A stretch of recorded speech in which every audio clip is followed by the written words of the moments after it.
Hello students, good morning. आज की class में हम पढ़ेंगे कक्षा 8वीं का पाठ 3, जिसका नाम है संस्कृति क्या है। संस्कृति क्या है, जो इसके लेखक हैं वो है रामधारी सिंह दिनकर। ये उनकी सांस्कृतिक कहानी है जिसमें लेखक स्वदेश प्रेम और क्रांति का आह्वान कर रहे हैं और साथ ही सभ्यता और संस्कृति के मध्य सूक्ष्म अंतर को बता रहे हैं। तो चलो स्टार्ट करते हैं इस चैप्टर को। संस्कृति और सभ्यता, इन दोनों के जो अर्थ हैं वो अलग अलग है। सभ्यता मनुष्य का वह गुण है जिससे वह अपनी बाहरी तरक्की करता है और संस्कृति मनुष्य का वह गुण है जिससे वह अपनी भीतरी उन्नति करता है, दया, माया और परोपकार सीखता है। जब मनुष्य में ये संस्कृति का गुण आ जाता है तब वह गीत, कविता, चित्र, मूर्ति सभी से आनंद लेने लगता है। एक समय वह भी था जब आदमी को घर बनाना नहीं आता था, वह गुफा में रहता था, उसे खेती करना नहीं आता था, जंगली जीवों का वो मांस खाकर गुजारा करता था, उसे कपड़ा बुनना भी नहीं आता था। जो ये समय था इसे मनुष्य की असभ्यता का समय माना जाता है। लेकिन इस हालत से निकलकर आदमी जैसे जैसे आगे बढ़ा वैसे वैसे वह सभ्य होता गया। यानी जब आदमी खेती करके अनाज उपजाने लगा, घर बनाकर रहने लगा, कपड़े बुनकर पहनने लगा, तब वह असभ्यता से निकलकर सभ्यता में आने लगा। आज भी रेलगाड़ी, मोटर, हवाई जहाज, अच्छा भोजन, बड़े मकान, अच्छी पोशाकें, ये सब सभ्यता की पहचान है और जिस देश में इनकी जितनी ही अधिकता है उस देश को हम उतना ही सभ्य मानते हैं। मगर संस्कृति इन सबसे अलग है, इन सबसे अधिक है। जैसे हम अच्छे भोजन का सामान हम सभ्यता के जरिए पैदा करते हैं, लेकिन जिस डर से हम भोजन तैयार करते हैं और जिस कला से हम उसे खाते हैं वह हमारी संस्कृति कहलाती है। जरूरी नहीं है कि हर सभ्य आदमी सुसंस्कृत होता है। सुसंस्कृत मतलब उसमें संस्कार होते हैं, ऐसा जरूरी नहीं है, क्योंकि अच्छी पोशाक पहनने वाले भी व्यक्ति संस्कृति से सकते हैं, यानी कि संस्कृति से अलग हो सकते हैं। संस्कृति वह गुण है जो हमें विनय और विनम्रता सिखाती है।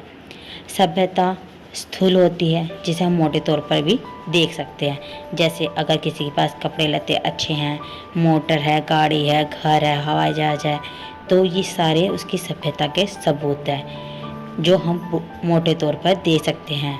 लेकिन जो संस्कृति है वो इतने मोटे तौर से दिखलाई नहीं देती, वह बहुत ही सूक्ष्म और महीन है और वह हमारी प्रत्येक पसंद तथा आदत में छिपी रहती है। मकान बनाना सभ्यता का काम है, लेकिन हम मकान का कौन सा नक्शा पसंद करते हैं ये हमारी संस्कृति बतलाती है। हथियार गढ़ना सभ्यता का काम है, लेकिन उस हथियार से किसी को मारना ठीक है या नहीं ये हमें संस्कृति बतलाती है।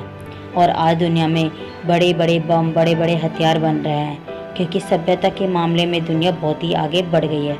लेकिन संस्कृति पुकार कर कह रही है कि इन बमों और हथियारों को काम में मत लाओ, क्योंकि इससे दुनिया बर्बाद हो जाएगी, इससे किसी को कोई लाभ नहीं मिलेगा। लेकिन जो लोग हैं वो इस बात को सुन नहीं रहे हैं। संस्कृति मनुष्य के अंदर 6 विकारों को कम करती है। इन विकारों को छोड़कर मनुष्य सभ्य बनता है। अगर ये विकार मनुष्य में बेरोक बढ़ते जाएंगे तो आदमी इतना नीचे गिर जाएगा कि उसमें और जानवर में कोई अंतर नहीं बचेगा। इसलिए संस्कृति इन विकारों को कम कर गुणों को बढ़ाती है। संस्कृति का स्वभाव यही है कि वे आदान प्रदान से बढ़ती है। जब 2 देशों या जातियों के लोग आपस में मिलते हैं तब उन दोनों की संस्कृतियाँ एक दूसरे को प्रभावित करती है। एक जाति का धार्मिक रिवाज दूसरी जाति का रिवाज बन जाता है। जैसे हमारे देश में है, कुछ लोग हिंदुओं के त्यौहार बनाते हैं, जैसे हम मुसलमानों की ईद बनाते हैं। ईद मुसलमानों का त्यौहार, लेकिन हम भी अपने घर में सेवैयाँ बनाते हैं, उनके त्यौहार को सेलिब्रेट करते हैं। इसी तरीके से मुसलमान भी है, वो हिंदुओं की जैसे दिवाली है, उस दिन वो भी पटाखे छोड़ते हैं। तो यानी कि हम एक दूसरे की संस्कृति को अपने अंदर अपनाते जा रहे हैं और एक देश की आदत दूसरे देश के लोगों की आदत में समा जाती है। इसलिए संस्कृति की दृष्टि से वह जाति या वह देश बहुत ही धनी समझा जाता है जिसने ज़्यादा से ज़्यादा देशों या जातियों की संस्कृति का विकास किया। और ऐसे देश में भारत का नाम सर्वोपरि और आदर के साथ लिया जाता है। क्योंकि यहाँ के लोग संस्कृति के मामले में बड़े उदार हैं। यही नहीं बल्कि हम जिसे अपनी संस्कृति कहते हैं वह एक जाति या थोड़े से लोगों की संस्कृति नहीं है।